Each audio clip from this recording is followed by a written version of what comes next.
राजस्थान के पास झंडूपुर नाम का एक गांव था, जहां रामलाल नाम का गरीब आदमी रहता था। रामलाल गांव की सबसे बड़ी जनरल स्टोर पर काम करता था। यह जनरल स्टोर भीखूराम का था।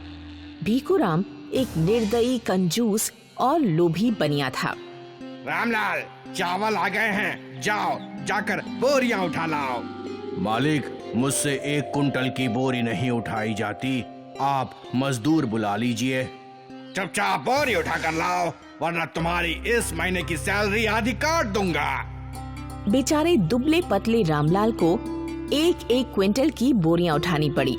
अंतिम बोरी ढोते ढोते रामलाल बेहोश हो गया। जब रामलाल को होश आया तो भीखूराम उसके सामने खड़ा था। तुम बेहोश हो गए थे, तुम्हें होश में लाने के लिए डॉक्टर को बुलाना पड़ा और डॉक्टर की फीस देनी पड़ी। डॉक्टर की फीस के रुपए तुम्हारे सैलरी में से कटेंगे। शाम को जब रामलाल घर पहुंचा तो उसकी पत्नी नीलम उससे बोली, बोलम जी, मुझे एक नई साड़ी खरीदनी है। मेरी बहन की शादी है कल। बहुत बड़े बड़े लोग अच्छे अच्छे कपड़े पहन कर आएंगे। मेरे पास एक भी साड़ी नहीं है। तुमने पिछले महीने ही साड़ी खरीदी थी, वही पहनकर चली जाओ। वो साड़ी तो मैंने घर पर पहनने के लिए खरीदी थी। तुम मुझे इतने शुभ अवसर पर एक साड़ी खरीद कर नहीं दे सकते? मेरा बहुत बड़ा कारोबार नहीं है, मैं सिर्फ एक दुकान पर नौकरी करता हूँ। मेरे पास पैसे होते तो मैं जरूर ला कर देता। इतना कहकर थका हारा रामलाल सोने चला गया। नीलम यह सुनकर रामलाल से नाराज हो गई और अगले दिन उसके पास जो था उसे वही पहनकर जाना पड़ा। एक दिन अचानक नीलम के पेट में दर्द उठा।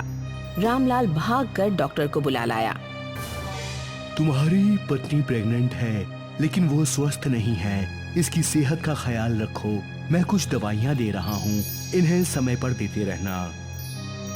रामलाल ने 5 दिन लगातार अपनी पत्नी का ख्याल रखा, जिस कारण वह काम पर नहीं जा सका। नीलम के बीमार होने की वजह से इस महीने का खर्च बहुत बढ़ गया। रामलाल 5 दिन बाद अपने काम पर वापस लौटा। मालिक, इस महीने सैलरी कुछ बढ़ा कर दे देते तो बहुत एहसान होता। मालिक, क्या कहा? तुमने सैलरी बढ़ा कर मांगी, इसलिए इस महीने तुम्हें 5 दिन का वेतन काट कर दिया जाएगा। लेकिन मालिक, मेरी पत्नी। चुप रहो और काम पर ध्यान दो। मालिक इतना कहकर अपने घर चला जाता है। कुछ देर बाद दुकान पर एक आदमी अंडे की डिलीवरी करने आता है, जिसके पास पीले और सफेद 2 प्रकार के अंडे होते हैं। जी, अंडे चाहिए। अभी अंडे नहीं हैं, आप अगले महीने आना। एक बात तो बताओ, जरा ये अंडे पीले कब से होने लगे? ये सोने के अंडे हैं। मेरे पास एक मुर्गी है जो सोने के अंडे देती है। एक अंडा 200 रुपए का है। सोने का अंडा, वो भी सिर्फ 200 रुपए में? रामलाल के पास सिर्फ 400 रुपए थे। उसने 2 अंडे खरीद लिए। अगले दिन सुबह होते ही वह अंडे लेकर सुनार के पास गया।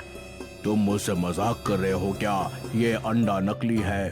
क्या नकली है? उस आदमी ने मुझे पागल बना दिया। रामलाल वापस अपने घर की तरफ लौटा और गुस्से में आकर उसने एक अंडा जमीन पर फेंक दिया। अंडा फूटा और अचानक से उसमें से एक भूत बाहर आया।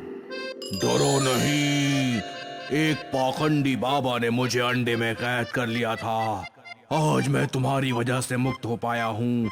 मैं तुम्हें किसी विषय में सलाह दे सकता हूँ या एक ख्वाहिश पूरी कर सकता हूँ। बताओ, तुमने क्या चुना है? मेरी सबसे बड़ी समस्या मेरी गरीबी है। मैं जिस दुकान पर काम करता हूँ उसका मालिक बहुत कंजूस स्वभाव का है। मुझे मासिक वेतन भी बहुत कम मिलता है। मैं अपनी गरीबी कैसे दूर करूं? इस विषय में मुझे एक सलाह चाहिए। अपनी पत्नी का मंगलसूत्र बेचकर अपनी दुकान खोलो। ये दुकान शुरुआत में छोटी होगी। ये तुम्हारे ऊपर निर्भर करता है कि आने वाले समय में तुम इसे कितना बड़ा बना सकते हो। रामलाल ने ऐसा ही किया और 1 साल बाद उसकी आमदनी काफी बढ़ गई। उधर भीखूराम का स्वभाव अच्छा ना होने के कारण उसकी दुकान में कोई नौकर टिक नहीं पाया। धीरे धीरे कस्टमर्स भी कम होने लगे। भीखूराम एक दिन परेशान होकर रामलाल के पास पहुंचा। रामलाल, मुझे माफ कर दो। मैंने तुम्हारे साथ कभी अच्छा व्यवहार नहीं किया। मैं आज बहुत गरीब आदमी हो गया हूँ। कृपया मेरी थोड़ी सी मदद करो। मुझे अपने कर्मों का बहुत पछतावा है रामलाल। रामलाल को भीखूराम पर दया आ गई। रामलाल के पास एक सोने का अंडा बचा हुआ था जिसे उसने भीखूराम को दे दिया और साथ ही यह भी बताया कि इसका इस्तेमाल कैसे करना है। घर पहुंचते पहुंचते भीखूराम का लोभी और लालची मन जाग उठा। उसने अंडा फोड़ा और भूत से ख्वाहिश मांगी। मेरे अलावा गांव के सारे दुकानदार गांव छोड़कर चले जाएं। मेरी दुकान गांव की एकमात्र दुकान हो। ठीक है, मैं आपके इस ख्वाहिश को पूरी कर देता हूँ। इस तरह भीखूराम की ख्वाहिश पूरी हो गई। कुछ ही दिनों में भीखूराम की कमाई आसमान छूने लगी। अब चूंकि गांव में एक ही दुकान थी, इसलिए गांव के लोगों को मजबूरी में भीखूराम की दुकान से ही सामान खरीदना पड़ता। भीखूराम की दुकान पर दर्जनों नौकर काम करने लगे और भीखूराम का अहंकार बढ़ता ही गया। फिर एक दिन अचानक गांव में डाकू आ गए। डाकुओं को गांव में भीखूराम की एकमात्र दुकान दिखी। डाकुओं ने दुकान को लूट लिया और इस तरह से भीखूराम अपने लालच के कारण पहले से भी ज्यादा गरीब हो गया।